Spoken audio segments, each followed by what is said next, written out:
Alô, amigos assinantes do canal 5 da NET que acompanham o programa Os Árabes no Centro-Oeste. Vou apresentar nossos convidados essa semana, o senhor Niged e a dona Aida. Naturalmente, eles vão contar um pouquinho da história, de onde vieram, por que vieram, como que foi essa saga da família dele e também da dela, que são famílias libanesas, eu vou explicar daqui a pouquinho, para chegar até o Centro-Oeste brasileiro. Como eu sou um cavaleiro, eu vou começar com a dona Aida. O senhor Niged vai esperar um pouquinho. Bom, primeiro, seja bem-vindo ao programa, obrigado pela deferência de estar recebendo a gente na sua casa. Qual a origem da família da senhora? Do Líbano, da cidade de Trípoli. Trípoli mesmo. Nós viemos de lá em 1958. Vim com meus pais e minha irmã e meu irmão. Se pudesse citar os nomes para a gente, dos pais, das irmãs. Ah, tá. O nome do meu pai é Abdallah Naum, minha mãe é Anícia Moukdissi Naum, e meus irmãos Ruda e Habib Naum.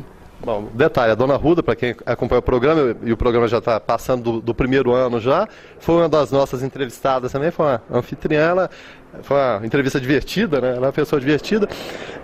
A personalidade das duas parece um pouquinho, porque a dona Ruda é bem extrovertida. Ela é bem mais extrovertida do que eu, né? Eu sou assim, tenho um caráter mais tranquilo, mais sério, mais ponderada, né? Ela já gosta de brincar muito, né?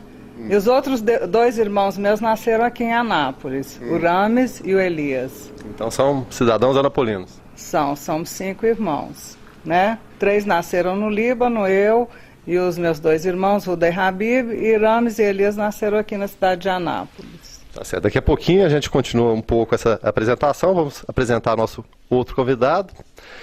Senhor Niged, qual a origem da família? Libanesa também, como a gente antecipou no programa, mas a cidade é a mesma? A mesma cidade. Eu nasci em Trípoli, né? Eu vim com 3 anos de idade. Meu pai decidiu vir ao Brasil em 1950. Mas o que motivou essa vinda para cá? Ah, boa pergunta. O que motivou, naquela época, eu creio que foi um pouco a necessidade de abrir um campo econômico para meu pai, né? A história do meu pai é um pouco, tipo assim, ousada, corajosa. Meu pai tinha emigrado 2 vezes para a África na sua juventude. A primeira vez ele tinha vindo ao Brasil em 1920. O meu avô, pai dele, veio pela primeira vez em 1889. Se a gente puder citar os nomes, seu avô? Meu avô é Jorge Zakur. Meu pai é Zakur, o nome do pai dele Jorge, e a família Zakur. Quer dizer, meu pai tinha Zakur, que é o nome da família, né? E só para deixar claro, Zakur quer dizer memória. O nome do meu pai é Memória. Então, assim, em 1950, eu creio assim, que foi depois da guerra, né?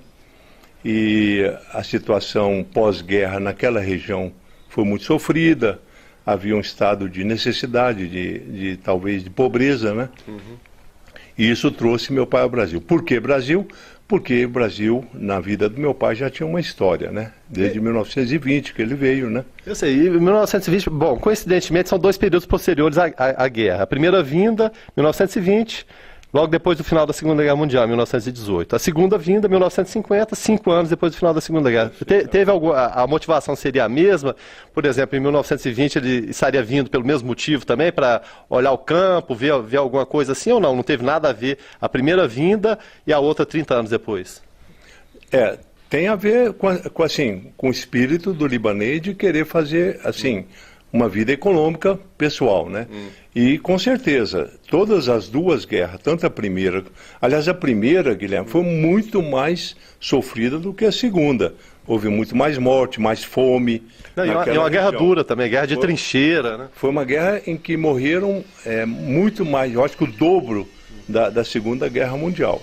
Então, na primeira vinda ele só tinha 14 anos. Na verdade, ele já tinha irmãs aqui por causa da vinda do pai dele. Então já tinha referência. Já tinha uma referência, só que ele estava com 14 anos. Então, na verdade, ele foi levado, na verdade, né? Ele veio assim, como a reboque? O primogênito. Nos árabes tem... Meu pai é o homem, né, das irmãs. Então, ele sempre foi assim, uma pessoa responsável. Agora, na segunda... com certeza ele veio buscar, né, um novo campo, uma nova oportunidade. Aí já como chefe de família, né? Já com a família constituída. Minha mãe tinha eu com 3 anos e minha irmã Narla com 1 ano e meio. A segunda irmã que eu tenho, eu sou homem, o único filho homem, né? A segunda irmã veio a nascer em 1951 aqui em Anápolis mesmo também. Qual é o nome dela? Naila. Naila. As duas não estão aqui em Anápolis, né? Então, o que eu vou te falar? Em 1950, a vinda nossa para Anápolis, com certeza, refere-se a alguns amigos, parentes relativos que estavam já morando em Anápolis. Tinha-se então a referência, uma base. Tinha, com certeza. E quando ele veio também, veio assim, dirigido para Anápolis, né? Ele já tinha a irmã dele em Araguari, né? Já tinha algum contato com Formosa, com Catalão, mas preferiu morar em Anápolis, porque aqui ele teve assim, uma receptividade de alguns parentes que estavam já aqui. Uma das pessoas que ajudou meu pai muito naquela época é o Salim Caed, já estava aqui em Anápolis, ajudou muito. Ele foi sócio do Aziz Curi. É o pai do Land? Pai do Lindbergh. Meu pai também teve muito apoio do Barbahan, né? Pessoas que já estavam aqui. E do Gibran Raj e da família Raj, Nazir, que é concunhado do meu pai. Então tinha toda essa turma que já estava em Anápolis. Então ele fez parte desse comboio que veio morar aqui na cidade. Tá certo. Vamos voltar aqui para a gente igualar mais ou menos as histórias e o tempo. Bom, ele falou que teve esse apoio, né? Com a sua família foi da mesma forma? Também tinha já essa referência e teve esse apoio para se estabelecer aqui na cidade também?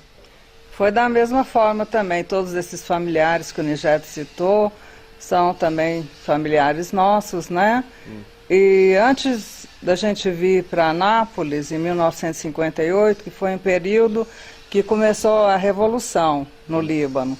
Teve uma revolução lá, então nós viemos para Anápolis. Nesse tempo eu tinha 6 anos de idade. No caso do pai da Aida, foi o fato do Líbano ter iniciado uma revolução, porque o pai dela já estava muito bem posicionado lá numa empresa de petróleo iraquiana.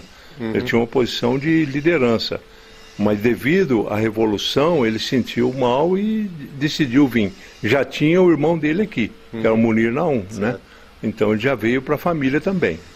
Então tá certo. Então a questão principal foi essa aí, né? Criar um ambiente de mais tranquilidade para a família. Isso, criar um ambiente mais tranquilo e também estar junto com os parentes, que aí meus tios já tinham vindo ao Brasil. Os tios do meu pai já estavam aqui, aí vieram os irmãos dele, o tio Munir, o tio William, o tio Jorge já estavam aqui.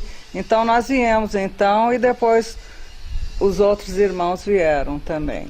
Certo. E qual essa lembrança de infância do Líbano? Porque a gente sabe que é difícil se acostumar com as coisas, né?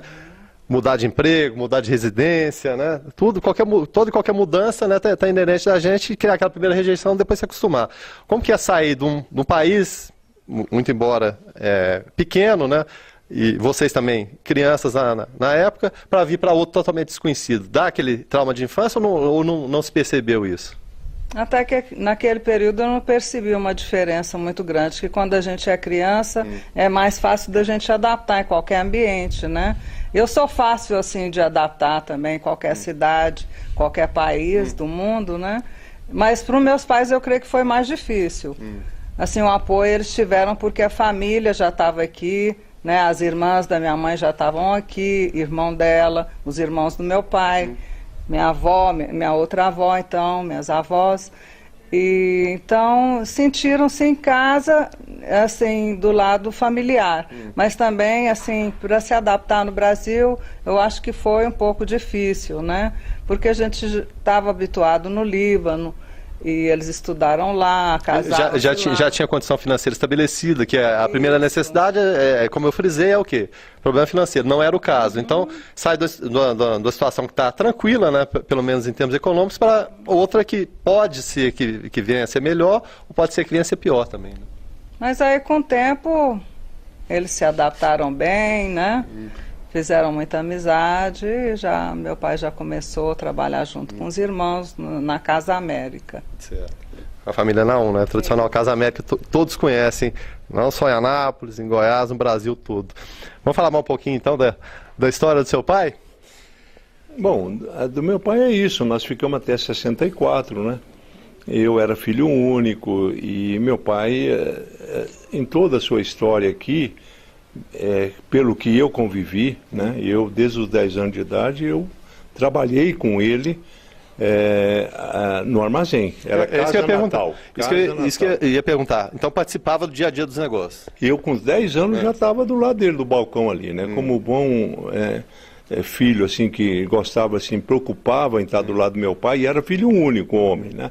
Isso é importante para ele, né? Ele tinha perdido um filho na África e ele tinha, assim, muito zelo por mim, muito cuidado, muito, assim, tudo que eu ia fazer, ele tinha que acompanhar, né? Sim. Então eu, desde os 10 anos, eu estava com ele no negócio de secos e molhados, né? Foi o que ele abriu. Desculpa até interromper. Perguntei para ela a visão de criança da coisa, de sair. 10 anos é uma criança, convenhamos. Hoje em dia, até como se trabalha mais cedo, mas naquela época acho que não era tão comum. Havia preocupação de estudo, né? O estudo era um orgulho para o árabe, que de repente ele não pôde estudar, ele fazia questão absoluta e total que o filho estudasse. Acho que só não estudava quem de fato ou não pudesse, porque teria que tomar a frente dos negócios, ou não quisesse. Né? Não sei se a senhora concorda com isso. Sim, aí eu comecei a estudar no Colégio Couto Magalhães, né? E também junto com o colégio eu aprendi o árabe, na época o padre dava aula de árabe, né? Então não se perdeu a referência, né?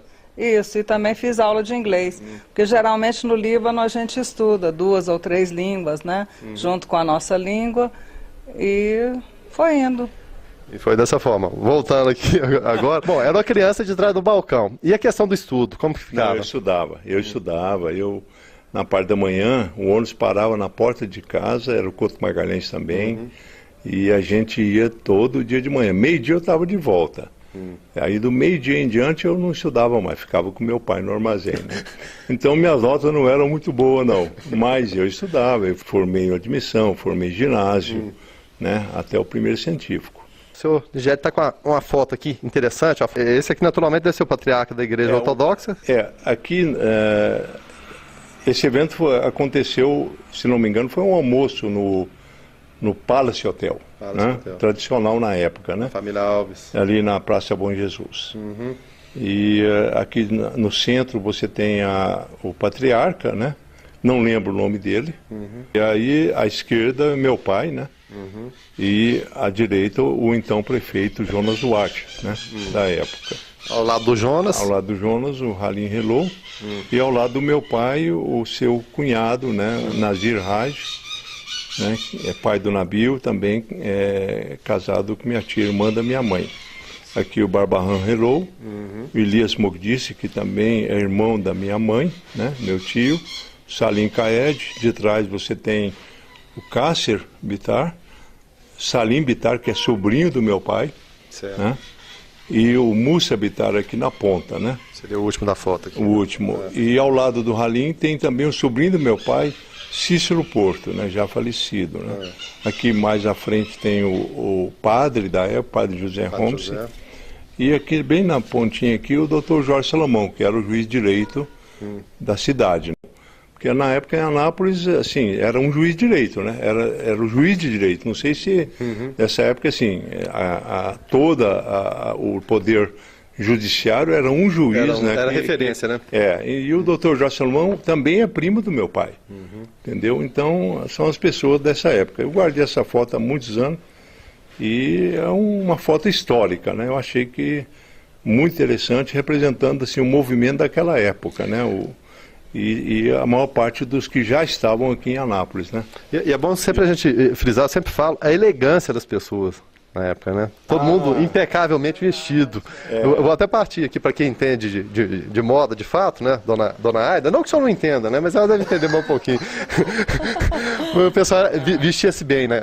Não que se vista mal hoje, eu vou dizer que de repente as pessoas podem ter até mau gosto para vestir, mas a gente vê as fotos antigas, todos impecavelmente vestidos, muito embora Anápolis fosse uma cidade poeirenta na época, né, com certeza, não tinha asfalto que tinha hoje, principalmente ali na Praça Bom Jesus, na região do Palace Hotel, ali era poeira intensa, mas todo mundo impecavelmente vestido. Qual a visão da senhora hoje em relação a esse pessoal? Eles estavam avançados para a época ou, de repente, essa geração hoje que anda vestida de qualquer jeito está atrasada? Os tempos agora estão mais modernos, mais mudados, mas naquela época eu lembro como se vestiam muito bem, nos anos 50, né? Todos impecáveis, de terno, gravata, as camisas engomadas, sapato Clark, né? E aí as damas também com os vestidos, né, bem adequados, aqueles cabelos, os penteados. Então é uma época linda mesmo. Pois é, bom. Não, eu tenho estou dando uma lição de moda aqui agora o comentário do senhor. Né? Não, eu tenho um pequeno comentário. Eu lembro do pano, era um pano inglês, né, para o externo, chamado Pitex. Pitex? Esse é o nome que eles chamavam. Né? Era um tecido que parece que não amarrotava. Então, todo homem assim da sociedade tinha que ter o seu terno Pitex. Era costurado à mão, né? Nada de costura. De coisa industrial. Não, era costurado à mão. Ia levava para o alfaiate, comprava o tecido e levava para o alfaiate e costurava na medida do cidadão. O interessante dessa época também é que havia o médico de família, né? Havia, como vocês mesmos frisaram, o costureiro, o alfaiate de família, que era de confiança realmente. Né?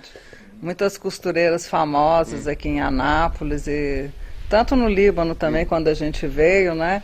Então era bem aconchegante isso, a família com seu médico, né? Já tinha a pessoa certa em quem confiava, né? Podia ligar a qualquer hora da noite ou ir atrás, bater na porta, né? Já que o telefone era a realidade, mas sempre seria atendido. Com certeza, era bem atendido e vinha e era bem atencioso e compartilhava.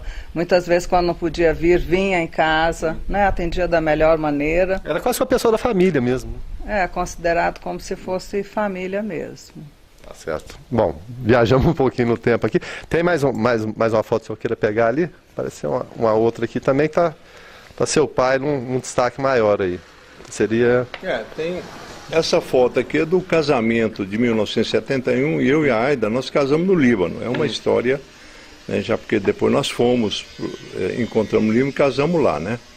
Então aqui é a foto do meu pai no dia do casamento. Nós casamos na igreja ortodoxa na época, né? E você nota à frente aqui meu pai, né? Com minha mãe, o Zakur, o Adia, o pai da Aida, meu sogro Abdala, né? E a minha falecida tia e sogra, né? Anice. Anice é a irmã da minha mãe, a Aida é minha prima, né? Então essa foi foto tirada dentro da igreja no dia do nosso casamento. Aqui na frente destaca também o irmão da Aida, né? O Rames e o Elias, né? Atrás tem o Mussa também, que é tio nosso, que também é daqui de Anápolis, e demais pessoas dentro da igreja onde estava acontecendo o nosso casamento. E essa criança que está... Essa aqui é a Norma, é filha do Mussa, né? Também. É prima da Aida também, né? Prima da dona Aida, né? Isso. Então tá certo. Bom, falar de amor é sempre bom falar com a mulher primeiro. Como que foi essa história? Como que aconteceu? Porque saíram do Líbano, vieram parar aqui no Brasil, depois foram casar no Líbano novamente. Vamos intrometer um pouquinho na intimidade aqui. Como se deu essa história de amor? Como que foi esse encontro? Então, essa história de amor começou bem cedo. E começou aqui pertinho. Aqui nós estamos no condomínio Rose Garden. O aeroporto de Anápolis fica logo aqui. E a Nigéd sempre lembra, eu também lembro, que quando nos vimos pela primeira vez foi aqui no aeroporto. Porque ele já tinha vindo ao Brasil com os pais dele, e eu vim com meu pai, minha mãe também, meus irmãos, chegamos aqui no aeroporto de Anápolis. E é sempre bom historiar também que a movimentação do aeroporto de Anápolis era intensa naquela época. Pané do Brasil, né, descia aqui. Então, o amigo assinante vê as voltas que o mundo dá, né? Estão morando aqui hoje, encostado no lugar do primeiro encontro. E nós viemos do Líbano de navio. Eu vim com meus pais, aí ficamos 25 dias, né?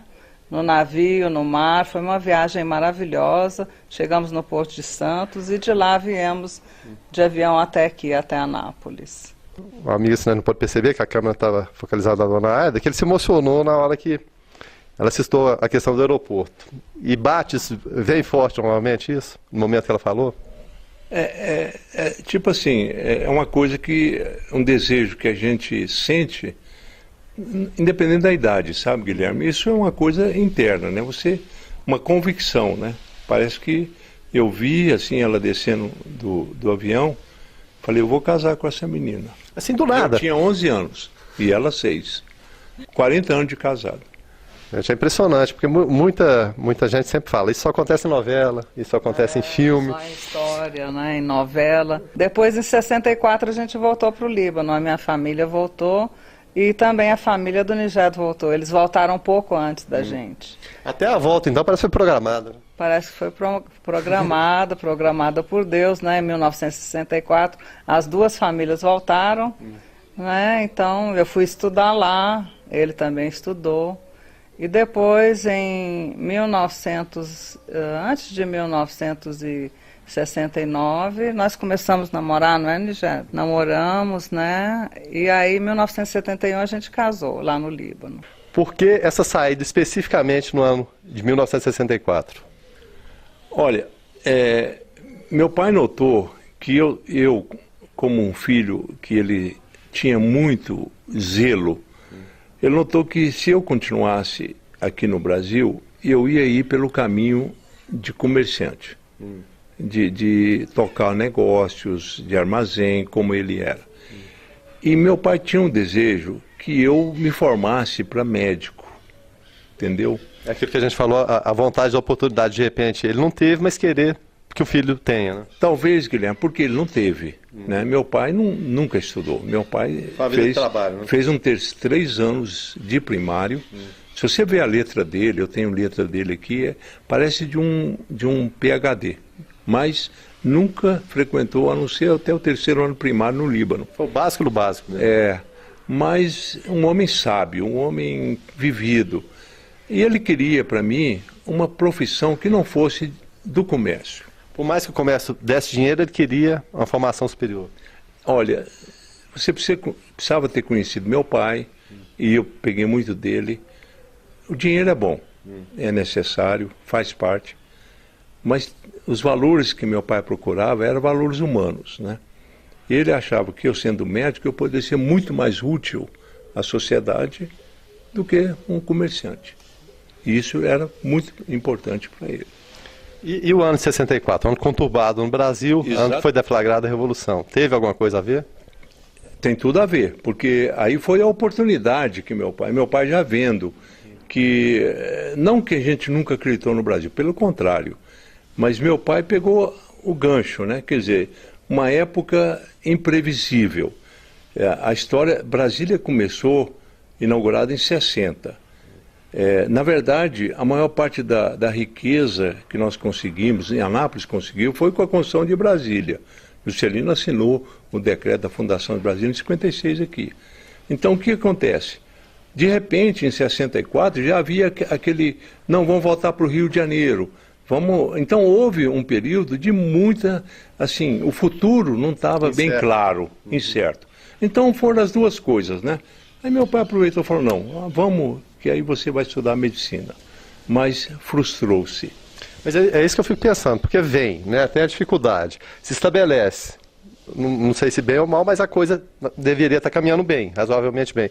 Aí tem aquela retomada, quer dizer, a volta, né, um exílio voluntário ou voluntário que seja, mas teve. Não fica complicado isso aí também, não? Fazer esse caminho de volta?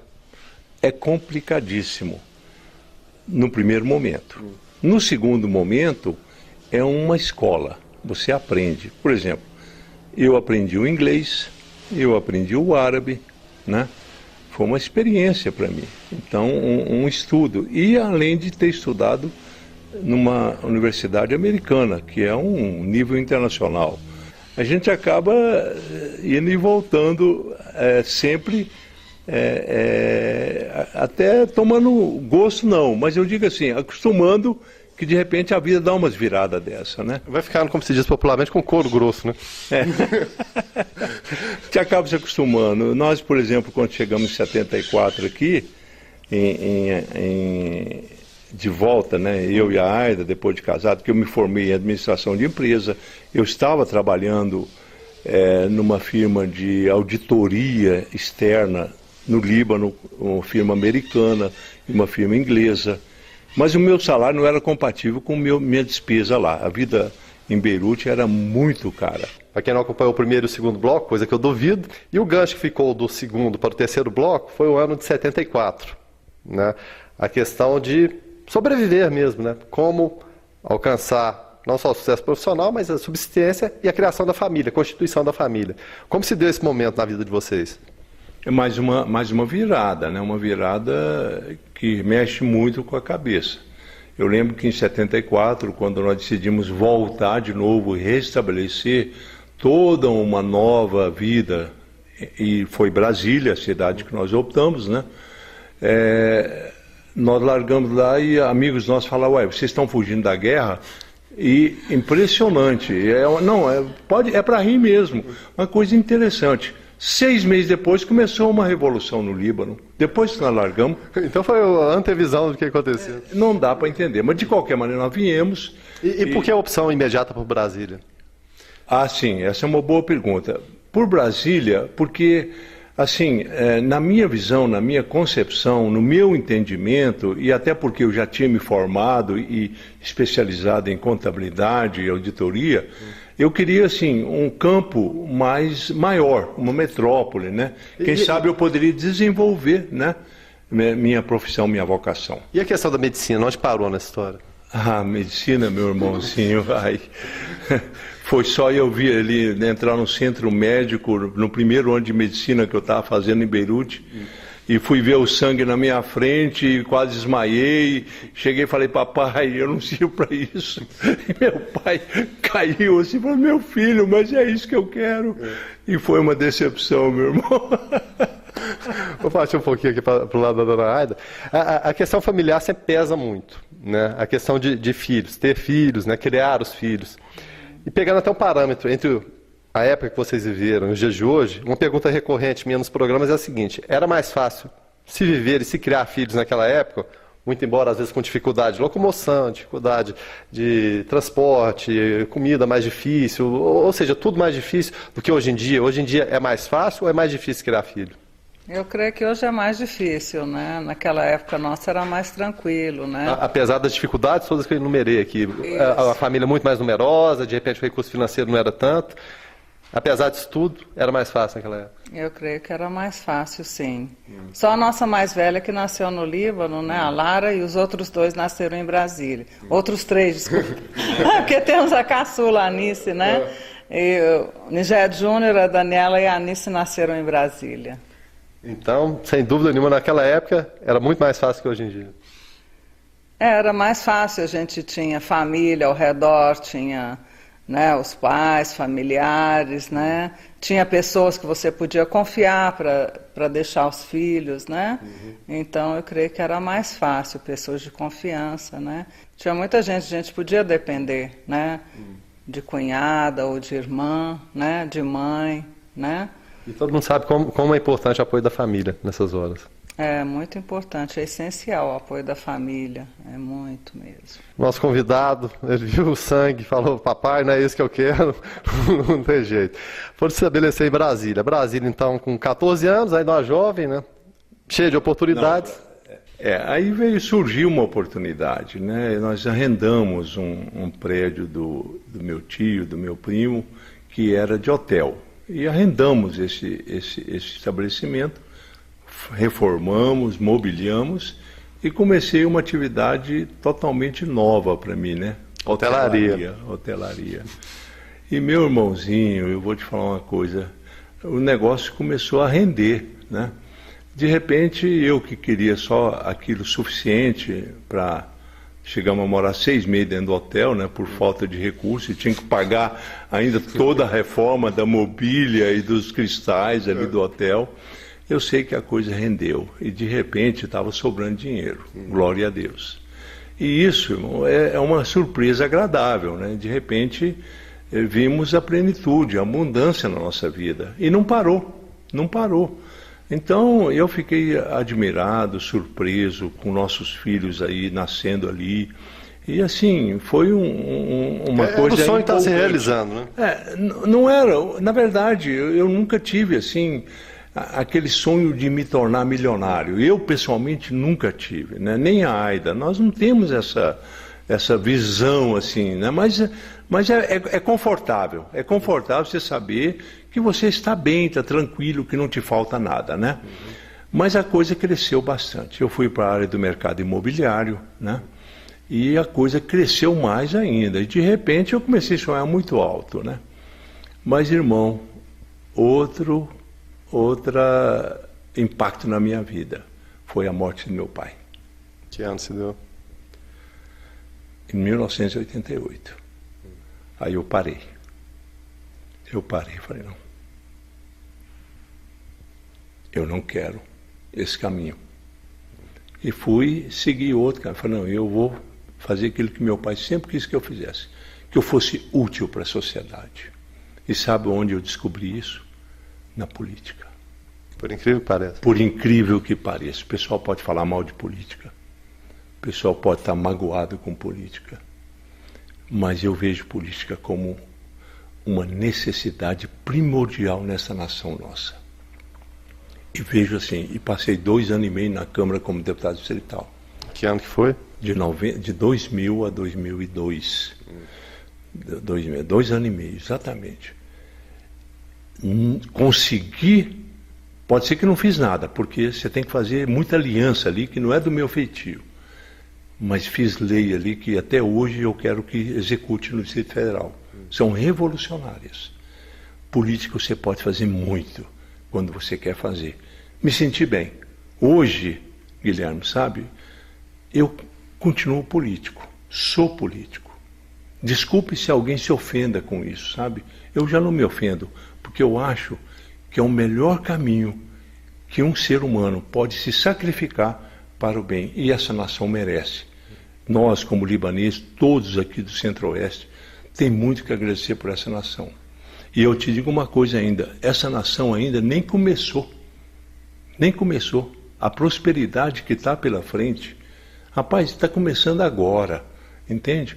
Então acho que os árabes do Centro-Oeste, esse pessoal que estão aí, ó, o mínimo que eles podem fazer é trilhar e ajudar em desenvolver esse país honestamente, entendeu? Acho que esse país merece, porque o que fez por nós não tem palavras. Bom, parte para o outro lado agora. Estabeleceu-se uma condição boa, confortável, como ele falou, muito além da expectativa. Aí, de repente, esse homem aqui, seu companheiro já de 40 anos, resolve falar, vou virar político. E aí? Nesse período que começamos a falar sobre política, a gente morava nos Estados Unidos. Nós chegamos a morar 3 anos lá, nos Estados Unidos, porque a nossa filha mais velha, a Lara, estava fazendo faculdade em Houston, no Texas. Então, nós mudamos para ficar do lado dela.